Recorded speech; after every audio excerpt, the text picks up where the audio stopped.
അവൻ തന്നോട് കൂടെ ഇരിക്കുവാനും പ്രസംഗിക്കേണ്ടതിന് അയക്കുവാനും ഭൂതങ്ങളെ പുറത്താക്കുന്നതിന് അധികാരം ഉണ്ടാകുവാനും പന്തിരുവരെ നിയമിച്ചു. മർക്കോസ് 3:14. കർത്താവായ യേശുക്രിസ്തു ശിഷ്യന്മാർക്ക് പറഞ്ഞിരിക്കുന്ന ജോലികൾ: തന്നോട് കൂടെ ഇരിക്കുവാൻ, പ്രസംഗത്തിനു വേണ്ടി അയക്കുവാൻ, ഭൂതങ്ങളെ പുറത്താക്കുവാൻ. ഈ കഴിവുകളോടെയാണ് ദൈവം ശിഷ്യന്മാരെ നിയമിക്കുന്നത്.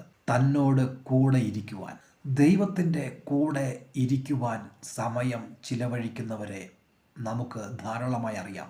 പ്രാർത്ഥനയിൽ, ദൈവവചന പഠനത്തിൽ, അന്യഭാഷയിൽ, ആരാധനയിൽ നിറഞ്ഞ് ദൈവത്തോടുകൂടെ സമയം ചിലവഴിക്കുന്ന അനേക ദൈവവേലക്കാരെ, വിശ്വാസികളെ നമുക്കറിയാം.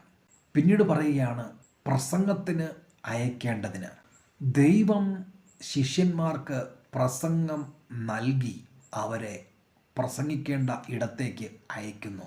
പ്രസംഗം വളരെ പ്രധാനപ്പെട്ട കാര്യമാണ്. നമുക്കറിയാം, നമ്മുടെ പല മേഖലകളിലും നന്നായിട്ട് പ്രസംഗിക്കുന്നവരെ, അവർക്ക് വളരെ ജനപ്രീതിയുണ്ട്.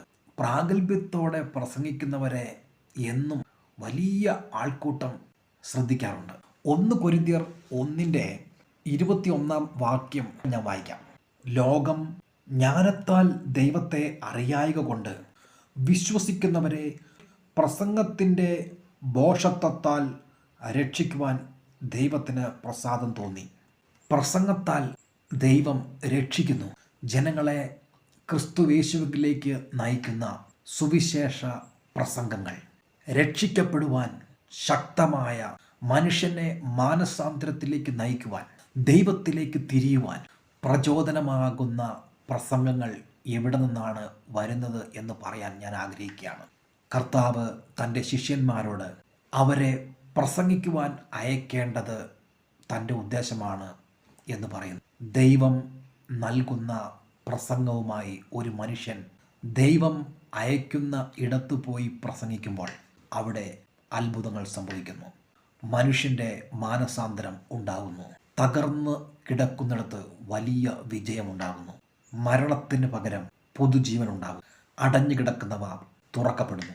ദൈവത്തിൻ്റെ കൂടെ സമയം ചിലവഴിച്ച് ദൈവം പ്രസംഗിക്കുവാൻ പ്രസംഗം നൽകി അയക്കുന്നവർ, അവർ പോകുമ്പോൾ ഭൂതങ്ങൾ പുറത്താകുന്നു, രോഗങ്ങൾ സൗഖ്യമാകുന്നു. ആർക്കും വേണ്ടാത്ത മനുഷ്യൻ മാനസാന്തരപ്പെട്ട് എല്ലാവർക്കും പ്രയോജനപ്പെട്ടവനായി മാറുന്നു. ദൈവം ആഗ്രഹിക്കുന്ന നിലയിൽ നമുക്കും കർത്താവിൻ്റെ ശിഷ്യന്മാരായി ഈ ഭൂമിയിൽ